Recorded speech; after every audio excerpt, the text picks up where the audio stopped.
We're changing condenser motor. Okay, go. Cutter, saan yung cutter? Kanya cutter. So, sa original, meron siyang capacitor.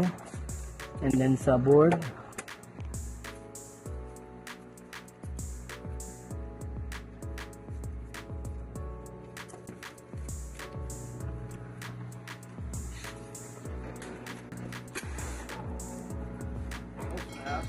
okay, alright. Is the thermostat is off, right? It's off. Okay. You want me to turn it back on? No, it's okay. You have to drive very far to get the car. Yep. And then, what else? The pan blower motor here.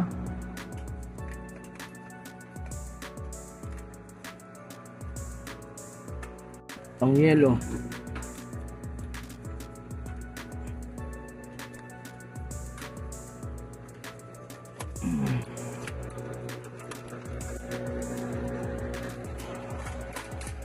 Ayan, mga tatanggalin.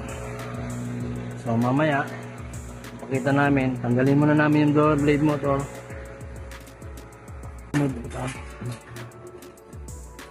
Okay, go. Tanggalin muna to.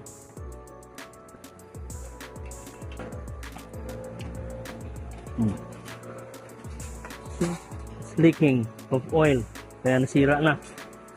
Taas na yung ano niya. Ang kanyang amps. Bago natin ikakabit sa condenser motor, tandaan nyo, hindi na yan siya yung wiring tulad ng dati because this is a replacement. Universal condenser motor, it's 825 RPM. So dahil 825 yun, tapos ang kanyang capacity is 1/3 to 1/6 horsepower. So 825. Alright? So ang mangyayari nito,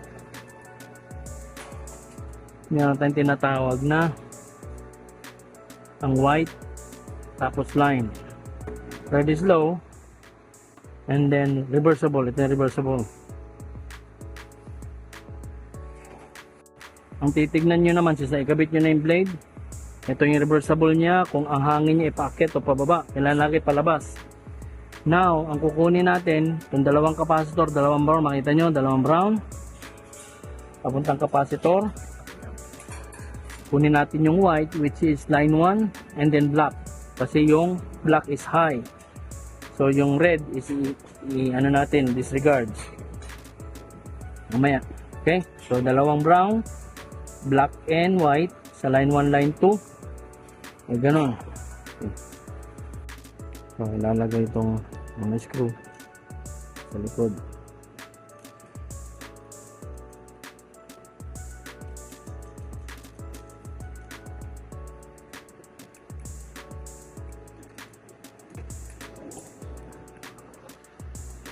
Napasok na natin, di ba?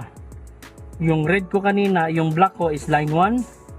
Kaya itong high, line 1, dalawang capacitor. Kini baliwala ni. Alright? Ito baliwala to. So apat lang. Line 1, line 2. Yan oh. Line 1. Alright.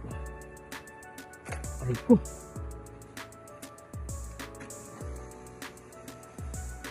Line 2. Saan yung capacitor?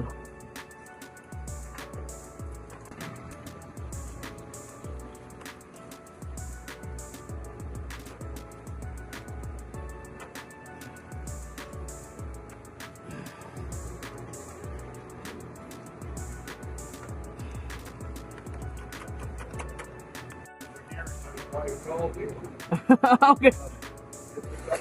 Mark, I'm deaf, but I don't hear a door Oh, okay. ring, so Sir, turn it on the AC. Akin na ano, capacitor.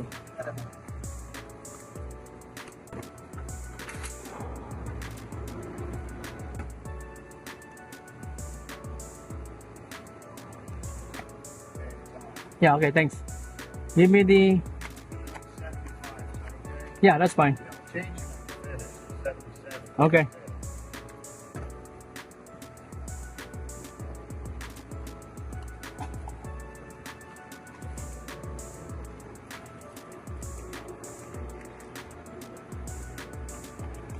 Zip ties.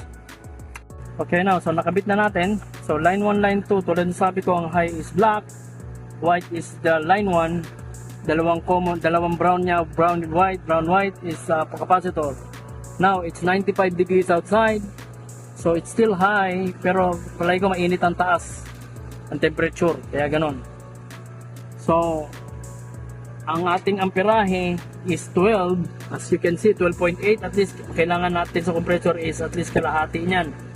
So 6.73. Ang amperahe ng ating motor is 1.90, is 123, so it means okay. So under ng 1.9. So ganyan ang pagpapalit ng condenser motor. Titignan natin lahat kasi kapag ito umabot ng 2 or 2.3 may something wrong.